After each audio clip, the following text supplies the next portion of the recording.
Reminded, thanks. What's that, Evan? I just wanted to make sure it's being recorded, but I see the sign now. Okay, good. I see Chris Baker has joined us, so hello, Chris. Okay, so we'll get started. Can everybody see the PowerPoint I have up? Yeah. Nodding helps, thumbs up, great. So let me start with, I think, the obvious. Given the current circumstances, this is anything but the traditional way in which we do this, and that not only involves the way in which I'm presenting it to you all, but also the way in which the budget's being prepared. Candidly, given the rapidly changing environment, we were making changes right up until the final hour. And as I've seen some correspondence just over the past hour or so, there's a few things that even from the version that you all were emailed last night to what's going to print that have been addressed. So hopefully we will have gotten everything right by the time you all see it. But I think that is a good opportunity to start with what I plan to close with, which is that I've always looked at the budget as a collaborative process that we all need to own. It isn't about my budget versus the council's budget. That's never been more true today, because the reality is by the time you all vote on this budget, the world's going to be significantly different. And as we've been doing from day one, we need to use the most up-to-date, accurate, and factual information to inform our decisions.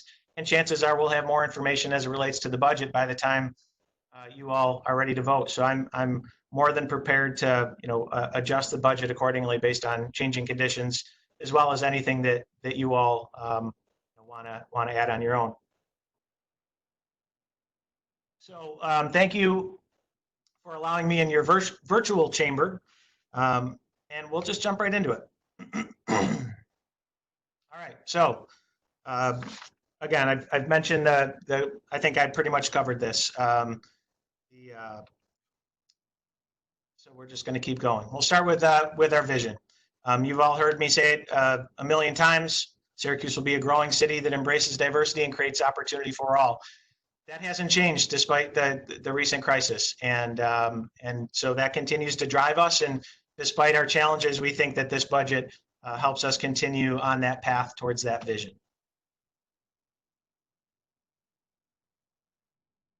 I think you all are familiar with our objectives, but again, they guide our planning. So achieving fiscal sustainability, increasing economic growth and neighborhood stability, delivering city services effectively, efficiently, and equitably, and providing high quality constituent engagement and response.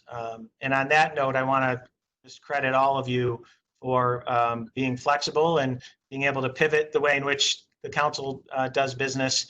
I've seen a lot of other communities that haven't been able to continue with their public meetings, with their legislative process, and you all really didn't miss a beat. So that has certainly been helpful to us as the administration. As it relates to the budget, some realities that we are facing. One that I know a lot of people are interested in, sales tax. We are anticipating a fairly significant decline in sales tax.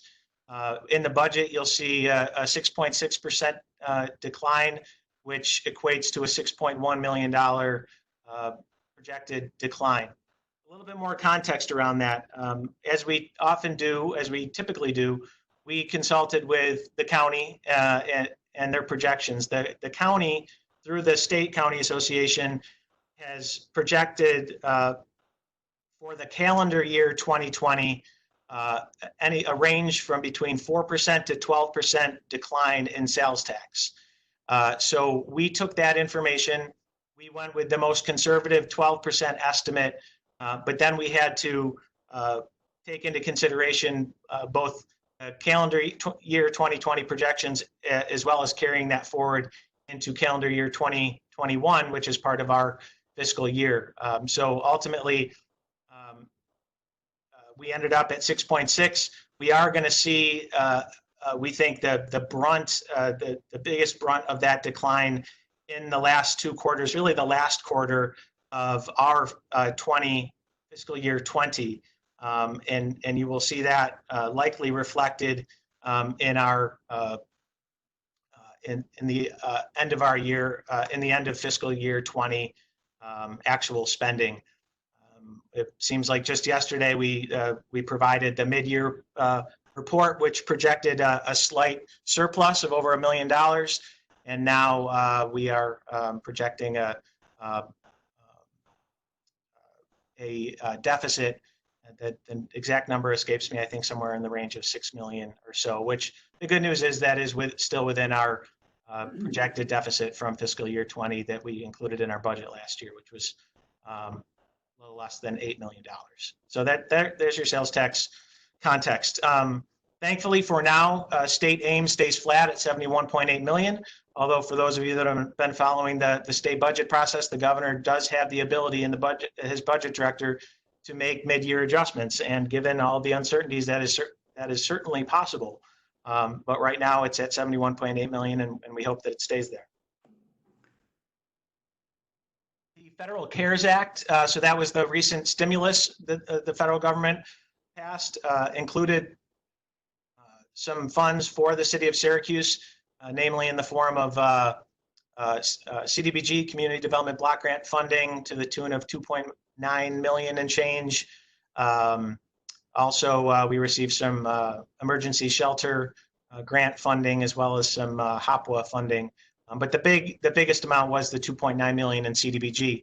What you'll see as I walk you through here is that we did use some of that funding, a little over $1 million, to offset some costs in the budget that were consistent with historically how we've spent CDBG funding. The remainder of that, assuming that is approved as part of the budget, and the remainder of the CDBG funding, approximately 1.9. We don't have all the guidance out from HUD yet, but we would work with the council, as we always do, to determine where the remainder of those funds go.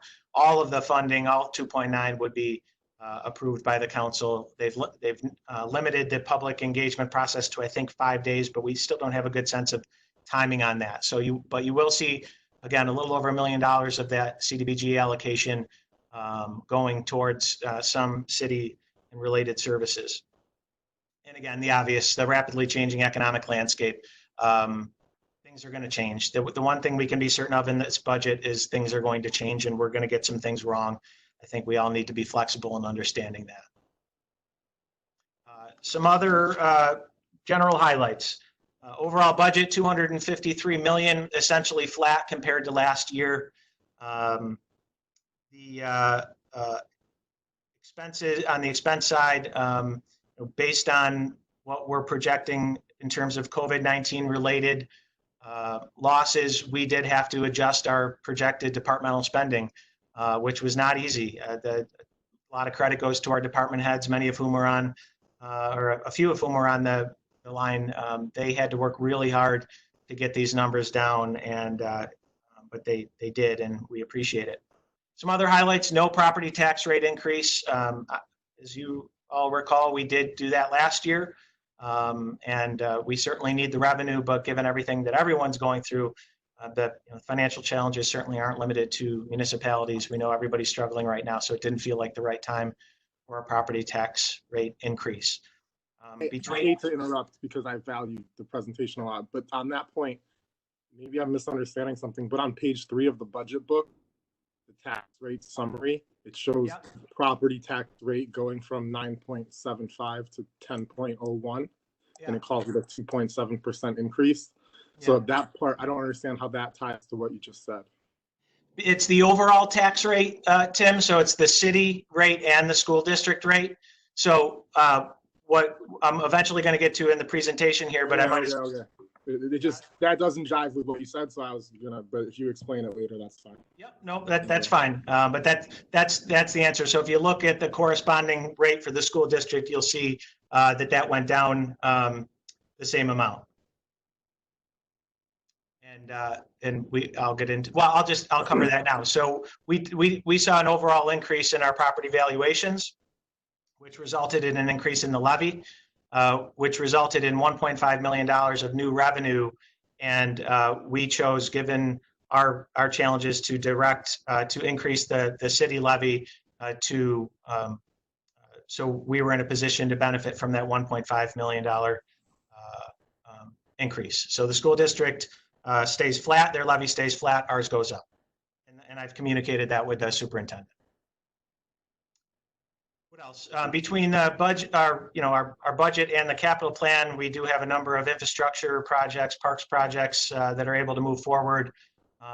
Police and fire we'll get more into, but we were able to fund them sufficiently, we believe. All city programs and services continue. It seems like you shouldn't have to say that, but in these times, I think it's important that we do. We did include a small increase in the water rate. Last year, as some of you may recall, Commissioner Awald laid out a multi-year strategy to get the water fund to a point where it was fiscally sustainable and balanced. This is consistent with that plan. It's, I think, about a 4% water rate increase, which results for the average user in a $3 increase per quarter. So $12 annual for the average user. And whoops, I almost buried the lead there. What that leaves us with is a projected draw on reserves of 13.9 million. Clearly not where we wanted to be. Together over the past two budgets, we've been able to move that number down. And if you look at the revenue losses that we're seeing largely as it relates to COVID-19, and you compare that to where we are with our anticipated draw, I think what it shows is we were largely on that path towards continuing to reduce the draw and moving towards a balanced budget. Not, I don't think this year, but maybe within a year away. We're obviously delayed there, and it's unfortunate, but it's our reality. But we still are hopeful that in the coming years we'll be able to continue back on that path. So revenue increases. We tried really hard to identify areas where we could increase revenue. These are not, there are others that we've discussed collectively that are not included in the budget that we still should try to achieve. We've talked about property sales, for example. Those aren't included in here, but those are things that we still want to continue to push. But what is in here, we've highlighted some of the significant ones. $1 million in a one-time amnesty of parking fines and fees. That's the first time that's been done in a long time. For police services, $450,000. Tax levy, we talked about 1.5 million attributable to the higher assessed valuation, and the capital fund. So we returned excess reserves from the capital fund that had accumulated over the years that weren't tied directly to existing projects. So we were able to return that into the budget to help offset some of our losses. That still allows us to continue forward with all of our capital projects that are in our plan right now. Keeping up with my own notes here. Just going to move right on through to some other more specific highlights. I wanted to acknowledge the lead ordinance that you all as the council have identified as a priority.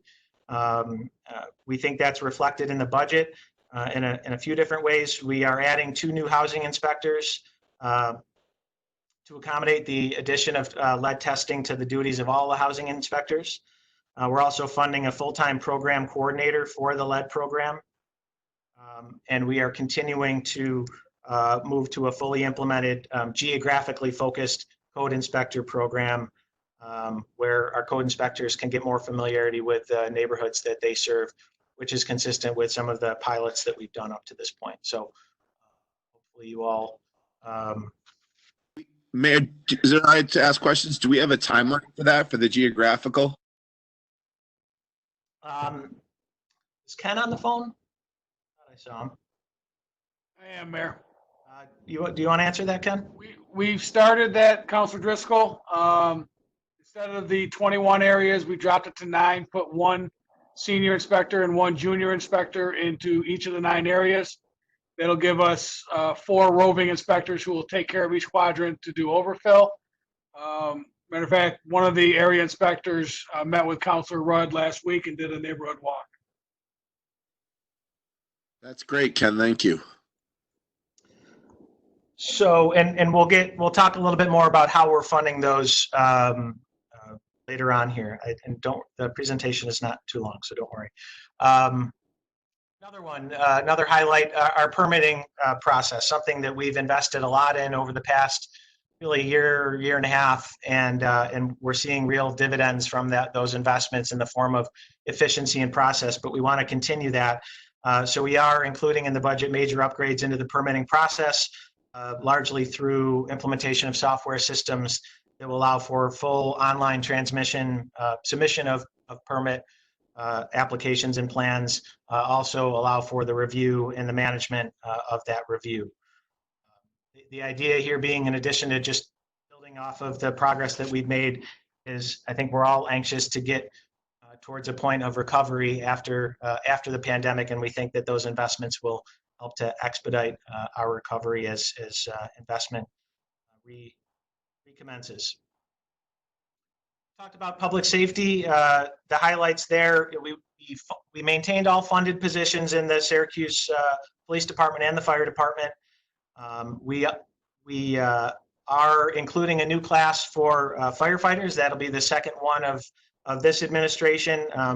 Worked with Chief Mons, and we feel that that's critically important to maintaining sufficient staffing levels.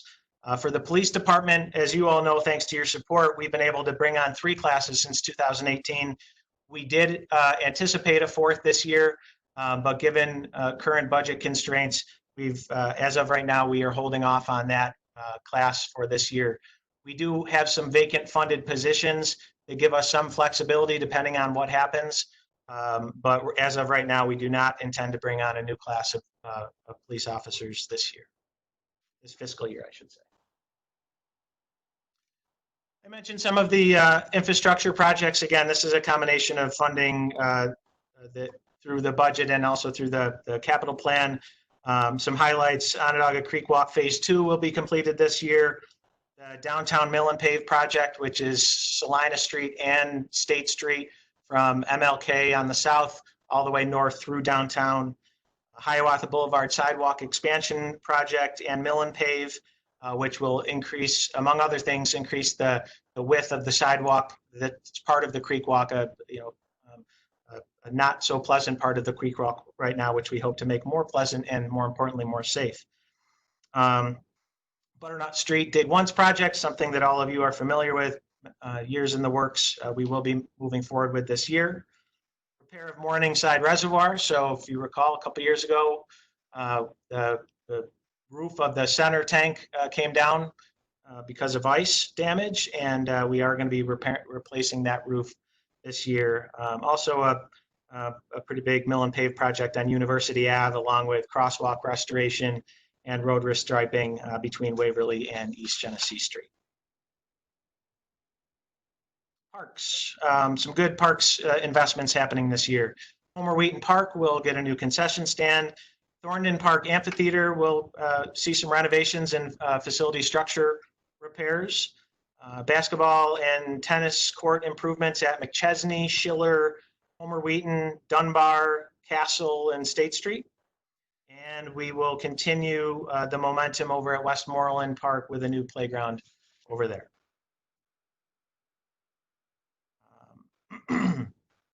Also some administrative investments.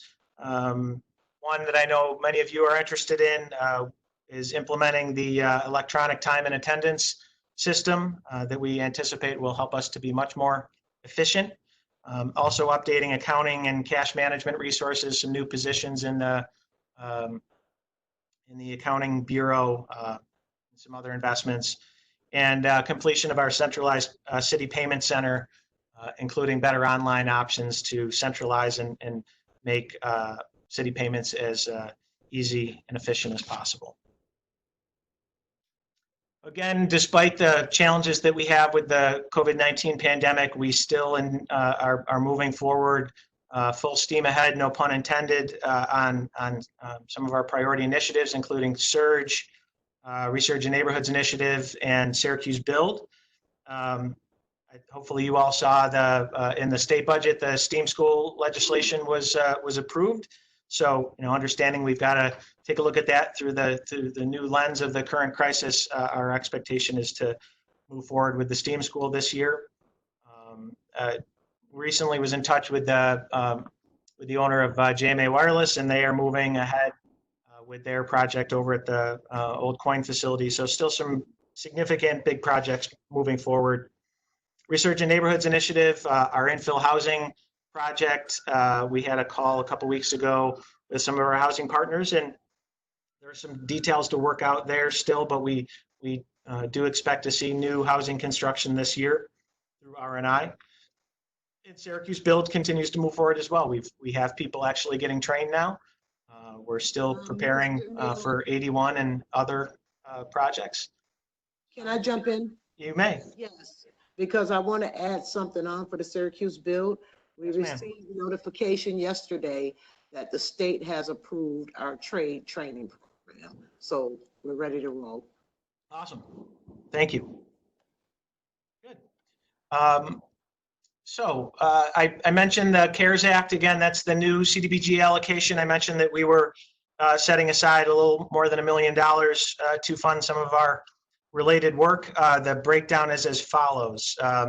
The codes demolition line at 500,000, typically in the codes funded through the city, is we shifted that over to CDBG.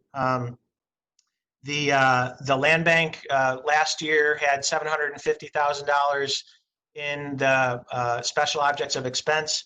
Given our current challenges, we're reducing the overall allocation to the land bank to 500,000 and splitting that to 250 out of special objects of expense and 250 out of the CDBG allocation.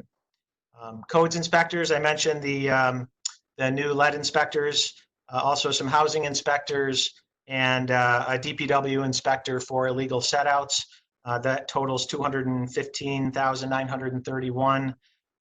We are again proposing that we pay for those through CDBG funds.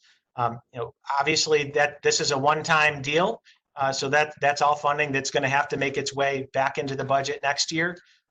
These are all priorities and long-term initiatives, but again, we had to relieve some of the financial pressure that we were seeing from losses in revenue, and this is the way that we did it, and we think it's again aligned with the way in which we've historically spent CDBG funding. And the final position is a GIS analyst that will be a part of the API office. And as I think you all know, we produce a lot of maps. We're increasingly relying on GIS, not just for neighborhood planning, but most recently for emergency response. And we need to build our city GIS capacity. And so we are proposing to fund a GIS analyst position using $60,231 of CDBG funding. Again, the remainder of that funding, approximately 1.8 million, we would work with you all to prioritize for allocation. I know what's foremost on our minds right now is helping the housing vulnerable. So that's where we first want to look, but again, this is a collaborative process, and we want your input not just on additional funding, but on what we're proposing right now. That is pretty much it. Again, the highlights, significant revenue decline due to COVID, and we'll get you some more specific numbers on that beyond just sales tax. It's in the range of $10 million all in. Investments, still making investments in public safety, neighborhoods, infrastructure, and other areas, keeps us on our path as best as we can for achieving our vision and our priorities, not just administration priorities, but council priorities. No property tax rate increase. I guess that, to Tim's point, there's a tax rate change, but no increase. Again, things are going to be different tomorrow. I anticipate this budget will be different by the time we approve it. We want it to be as collaborative a process as possible, and look forward to working with you. So I know in past years, you all haven't had a whole lot of time to dig into the budget. So we don't have to spend a lot of time doing Q&A. But if you do have anything burning right now, I'm happy to try to answer it or to get you that information.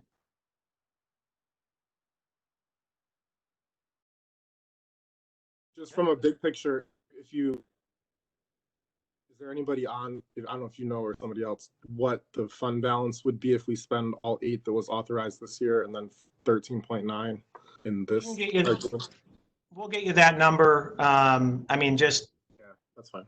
general numbers, we've been hovering around 50 million in fund balance. So you add, whatever we're projecting, 6 plus the 13, you start to get a sense of it. So, as I said, I think to Chris Baker, the last time we talked, there's a reason you have a rainy day fund. I think by almost any measure, it's raining right now. But we know that that is not a sustainable way to operate, and we're hoping that this is a blip on our radar as we continue to try to get closer to a balanced budget. Okay, well, I appreciate you all taking the time. Again, we did run into some challenges with the actual printing of the budget, and there were a few tweaks since we last sent it to you. So you will all have a final budget ASAP. And in the meantime, don't hesitate to reach out to me, to Mary, to Frank if you have specific questions or concerns. Thanks all. Thank you, Mayor. Thank you, Mayor.